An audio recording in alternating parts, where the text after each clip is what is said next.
ഭാരതത്തിൻ്റെ തലസ്ഥാനം എന്തെന്ന് ചോദിച്ച്, അപ്പോൾ പട്ടാളക്കാരൻ്റെ പട്ടാളക്കാരൻ ഹൈദരാബാദിൽ, അപ്പൻ ഹൈദരാബാദിലല്ലേ, തലസ്ഥാനം അതായിരിക്കും എഴുതി വെച്ചു. വീട്ടിൽ വന്നപ്പോഴാണ് ബോധം തെളിഞ്ഞത്, അതല്ലല്ലോ, നമ്മുടെ മോഡി അപ്പൂപ്പൻ അവിടെയല്ലേ ഇരിക്കുന്നത്, തലസ്ഥാനം ഡൽഹിയാണല്ലോ. കുലുങ്ങിക്കിടന്ന് പ്രാർത്ഥന, ദൈവമേ ഇന്ന് നാളെ പേപ്പർ വാല്യുവേഷൻ, ഇന്ന് രാത്രിയിൽ തന്നെ തലസ്ഥാനത്തൊന്ന് അങ്ങോട്ട് മാറ്റണം. ഇതുപോലെ തന്നെയാണ് എല്ലാവരുമല്ല. I salute for the righteous people. നീതിമാന്മാർക്കായി ഞാൻ വന്ദനം അറിയിക്കുന്ന ദൈവത്തെ സ്തുതിക്കുന്നു. ഞാൻ പറഞ്ഞ സംഭവം പോലെ തന്നെയാണ് അനേക ആളുകൾ. സത്യം അനുസരിക്കാതിരുപ്പാൻ നിന്നെ തടുത്തത് ആർ? ദൈവവചനത്തിൻ്റെ മുമ്പിൽ വിറയ്ക്കുന്നവന് ദൈവത്തിൻ്റെ അനുകൂലം ഉണ്ട്. രണ്ടാമത് സദൃശവാക്യം 8:35 വചനത്തിൽ എന്നെ കണ്ടെത്തുന്നവൻ, ദൈവം അരുളി ചെയ്യുന്ന, ദൈവമായ എന്നെ കണ്ടെത്തുന്നവൻ ജീവനെ കണ്ടെത്തുന്നു. ജീവനെ കണ്ടെത്തുന്നവന് ദൈവത്തിൻ്റെ കടാക്ഷം അവൻ പ്രാപിക്കും, അവന് അനുകൂലമുണ്ട്. ജീവൻ, ജീവൻ ആരാണ് ജീവൻ? കർത്താവ് അരുളി ചെയ്യുന്ന, യേശു കർത്താവ് അരുളി ചെയ്യുന്ന, ഞാൻ തന്നെ ജീവൻ. ആമേൻ, ആമേൻ. ജീവാധിപതി പത്രോസ് അപ്പോസ്തലൻ പ്രസംഗിക്കുന്നു. അപ്പോസ്തലൻ 3:14 അവൻ നമ്മുടെ ഉടയവൻ യേശു ജീവാധിപതി, ജീവൻ നായകൻ. കൈകളെ തട്ടി. യോഹന്നാൻ 1:4 അവനിൽ ജീവനുണ്ട്. യോഹന്നാൻ 11:25, മത്തായി സുവിശേഷം 25:50,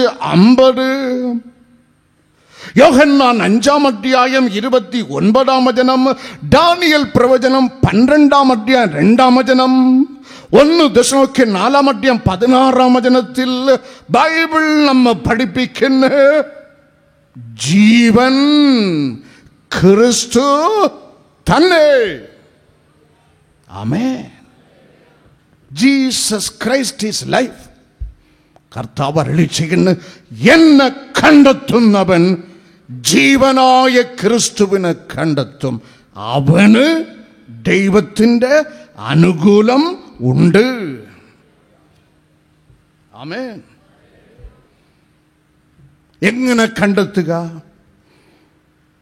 ആർ ഈ ക്രിസ്തുവിനെ കണ്ടെത്തും?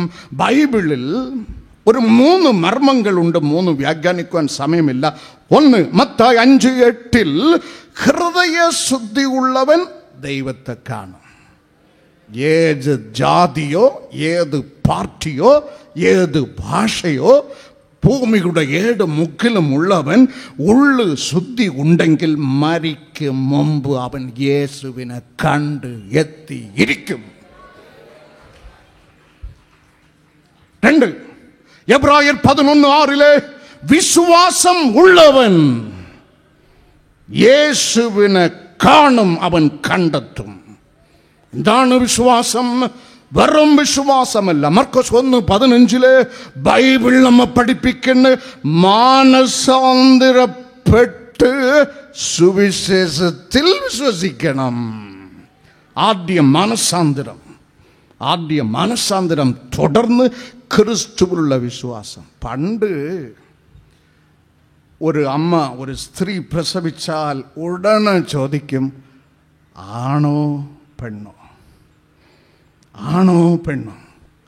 ഇപ്പം ആ കാലമൊക്കെ പോയി, ആളുകളൊക്കെ അറിയാൻ തുടങ്ങി. ഇപ്പോൾ ഒരുത്തന് കല്യാണം നടന്ന ഇങ്ങനെയൊക്കെ ചോദിക്കാൻ തുടങ്ങി, അവൻ കെട്ടുന്നത് ആണാണോ പെണ്ണാണോ? മനസ്സിലാകുന്നില്ല. ആയിക്കഴിഞ്ഞ് ഓമനക്കുട്ടനും കല്യാണം, സീതാകുമാരിക്കും ശ്യാമളകുമാരിക്കും കല്യാണം. അത് അന്നേ പൗലപ്പോസ്തലൻ റോമർ 1:27 എഴുതി വച്ചു, ആണോട് ആണ് അവലക്ഷണം. ആമേൻ. ആണോട് ആണ് അവലക്ഷണം. പാപ സ്വഭാവം വിട്ട് ക്രിസ്തുവിൽ വിശ്വസിക്കണം. വിശ്വസിച്ചാൽ നിങ്ങൾക്കൊരു സന്തോഷ വാർത്ത, എല്ലാം കഴിയും. സന്തോഷമില്ലേ? മർക്കോസ് 9:23. വിശ്വസിക്കുന്നവന് എല്ലാം കൂടും. വിശ്വസിക്കുന്നവള് എല്ലാം കഴിയും. രോഗം മാറട്ടെ, അത് നടക്കും. ഉദ്യോഗം വരട്ടെ, അത് നടക്കും. വീട് ഉയരട്ടെ, അത് നടക്കും. ആമേൻ, ആമേൻ. With faith all things are possible. അത് നടക്കാതിരുന്നാലോ, അപ്പോഴാണ് നമ്മുടെ സ്വഭാവം വെളിപ്പെടുന്നത്. വിശ്വാസത്തിന്റെ മർമ്മം ദൈവജനമേ ശ്രദ്ധിച്ച് കേട്ടുകൊള്ളുക. ബൈബിൾ നമ്മെ പഠിപ്പിക്കുന്നു. ഫിലിപ്പിയർക്ക് എഴുതിയ ലേഖനം 1:29 നമുക്ക് താക്കീടും ആലോചനയും ഊർജവുമായി പൗലപ്പോസ്തലൻ എഴുതി വയ്ക്കുന്നു. ഫിലിപ്പിയർ 1:29 അത് ദൈവം തന്നെ വച്ചതാകുന്ന ക്രിസ്തുവിൽ എല്ലാം നടക്കാൻ വേണ്ടി വിശ്വസിക്കുന്നത് മാത്രമല്ല, അതോടൊപ്പം കർത്താവിന് വേണ്ടി, വചനത്തിന് വേണ്ടി, സത്യമാർഗത്തിന് വേണ്ടി കഷ്ടം അനുഭവിപ്പാനും ദൈവം ആഗ്രഹിക്കുന്നു. അതാണ് വിശ്വാസം.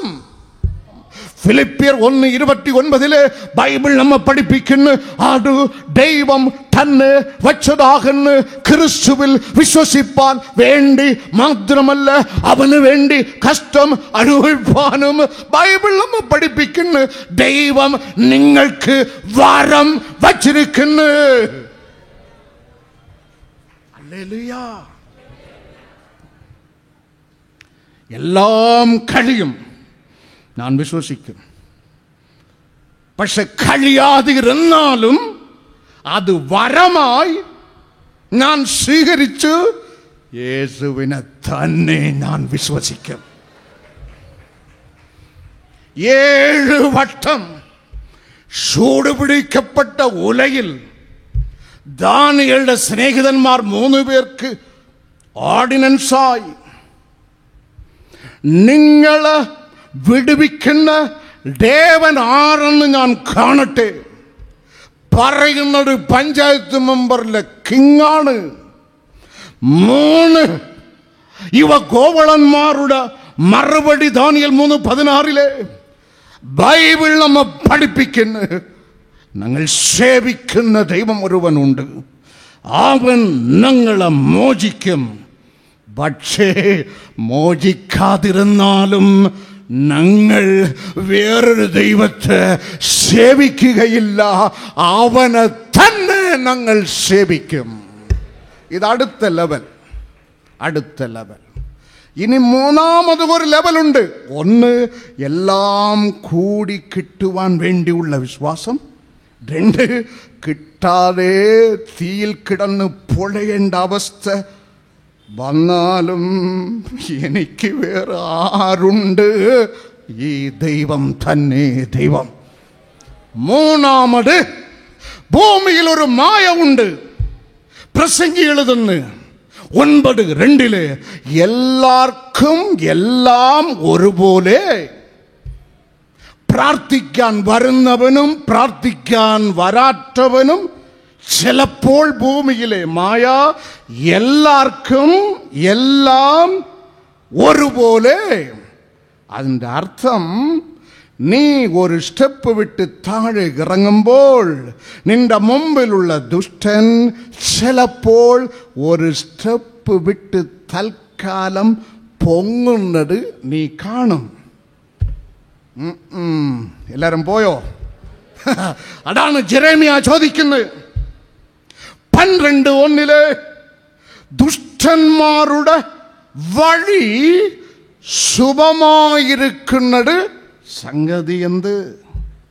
കർത്താവിൻ്റെ അടുക്കൽ ജെറേമിയ ചോദിക്കുന്നു, എൻ്റെ മുമ്പിൽ നീതിമാൻ ചെഴിക്കുണ്ടിൽ നിലവിളിക്കുമ്പോൾ, നീതിമാൻ ജയിൽ തടവറിൽ നിലവിളിക്കുമ്പോൾ, വിവാഹം പോലും ചെയ്യാതെ കർത്താവിനെ സേവിക്കുവാൻ വന്ന ഞാൻ പൊട്ടക്കിണറ്റിൽ കിടന്ന് നിലവിളിക്കുമ്പോൾ എൻ്റെ മുമ്പിൽ ഉള്ള ദുഷ്ടൻ, ജെറേമിയ 12:1 ദുഷ്ടന്റെ വഴി ശുഭമായിരിക്കുന്ന അതിൻ്റെ സംഗതി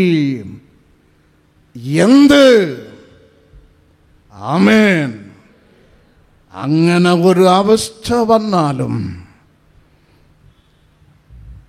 നീ ഈ ദൈവത്തെ തന്നെ വിശ്വസിക്കണം. അതാണ് വിശ്വാസം. ആമേൻ. എന്നോട് ആ കാലത്ത് വിവാഹം ചെയ്ത എൻ്റെ സ്നേഹിതന്മാർക്ക് പറ 10 പ്രസവിച്ചു. പക്ഷേ എന്നെ ദൈവം അങ്ങനെ അടച്ചു വെച്ചു. ഇപ്പം മനസ്സിലായോ അടച്ചതിൻ്റെ ഉദ്ദേശം? കൈകളെ തട്ടി ദൈവത്തെ മഹത്വപ്പെടുത്തുക.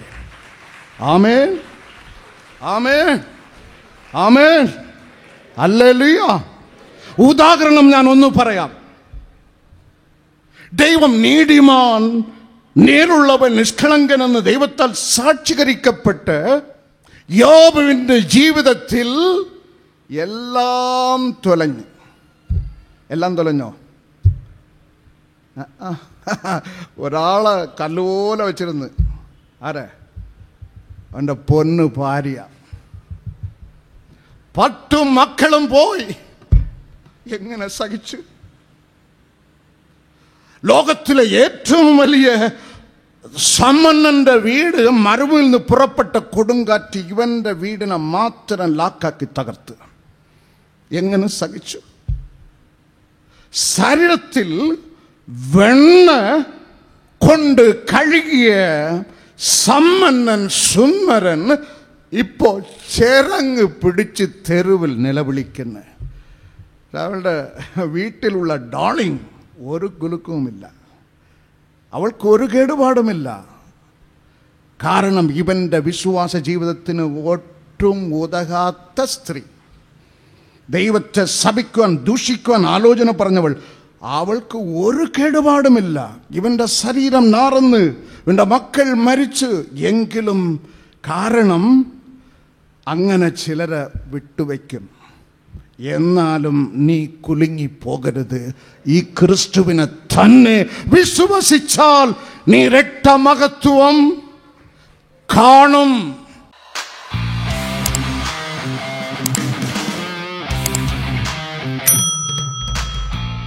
ഞങ്ങളുടെ വിലാസം: ministry of Jesus, prayer gardens, post box number 20, hospital junction, Neyyattinkara 695121, Thiruvananthapuram. Phone number 0471 222 0100.